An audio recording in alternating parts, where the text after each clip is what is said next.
Hello and welcome to your astrological vibrations for Monday, January 15th, 2024 by Gaia Blooming. I am Mimi. Hello. And our energy mantra for today is I am responsible for being in my divine flow. And we have some pretty crazy weather here. It's currently 6 degrees with like a feels like temperature of -4 or 5. And my little area, like right past what you can see, has a window that's literally covered with ice. Although our heat is on, the metal freezes the condensation. So I opted to go off camera, but I am here recording because this is such a big Astro week ahead. And it's a big Astro week because we are building to a Sun-Pluto conjunction on Saturday. And then the Sun is moving into Aquarius, and then Pluto is moving into Aquarius. So we have about 5 days, including today, where we're like building into this Plutonic Colonic energy. And believe me, I'm hearing the Colonic in people's experiences. I'm hearing the frustrations and the power plays and the push and the pull and these lessons coming forth since 2008 when Pluto moved into Capricorn. It's always a good idea to check your chart and look and see where Capricorn is from your rising sign, but also from your sun sign, so you can like understand these layers of lessons that you have been working through since 2008. Now, this is part of like the last push of Pluto and Capricorn, but it will be back for about 2.5 months in September. So it's still a really big deal. The shift is a really big deal. Like I said, check your power plays and check what repeating lessons have been up for you since 2008, because chances are that's what you're being called to empower at this time. So besides this, we have the moon in Pisces through a lot of the day. And I'd like to say void in Pisces through a lot of the day, but truly the moon in Pisces is making it all happen today.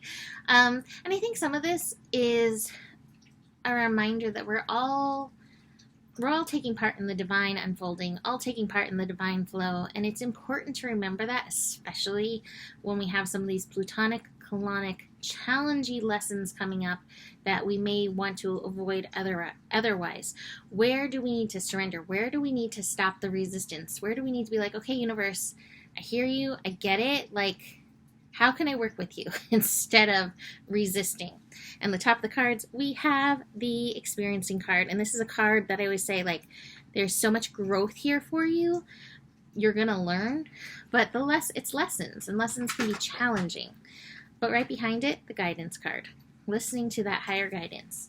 So today, as we move through the day, we have the moon connecting to Uranus and Venus and the Sun and Neptune. And then we have the Sun and Neptune connecting. And then we have the Moon and Pluto before moving into Aries at 8:48 p.m. Pacific time. So like I said, really strong Piscean day. Today's a really good day to meditate, to float, to listen to your intuition, to seek higher guidance, to see where you need to participate in your own flow instead of getting sucked into other people's flows and whirlpools. There is some lazy cat energy in this. There is some muddy energy in this that may feel a little heavy and confusing. Thank you, Luce. She's like, I'm all for the lazy cat. The moon in Neptune in the afternoon, 1 p.m., is particularly strong and builds to that Sun-Neptune connection as well. So really strong Neptunian energy, which may have some karmic unfolding for us. What I love in my cards is beyond the experiencing, I also have the healing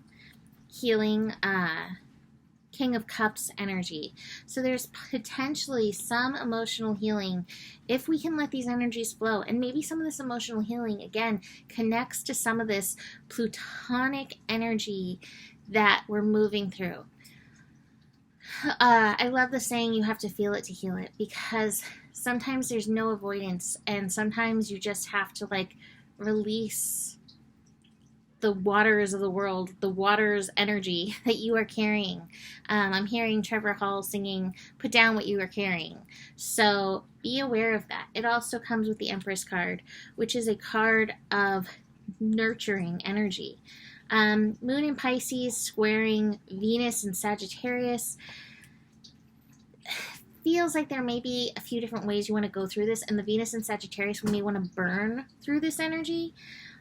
Oop, I just dropped my book. But these water cards and even the guidance card is like, you can't burn through this one. You do have to move through the water, the feeling energy of this one. Moon into Aries, I think, is going to let you burn a little bit. But I will say, with the moon in Aries and this building Pluto, you may feel your frustration spiking as we move through the week. So I'm going to leave this here for today. I'm wrapping up my 2024 readings. I would like to have them all finished by February. So if you would like to schedule that, please reach out and let me get you on my schedule. You can always book a regular reading, a general reading, anytime. Besides all this, the better it gets, the better it gets. There's more than enough love in the world for you. You have the power. And remember who you are. Peace.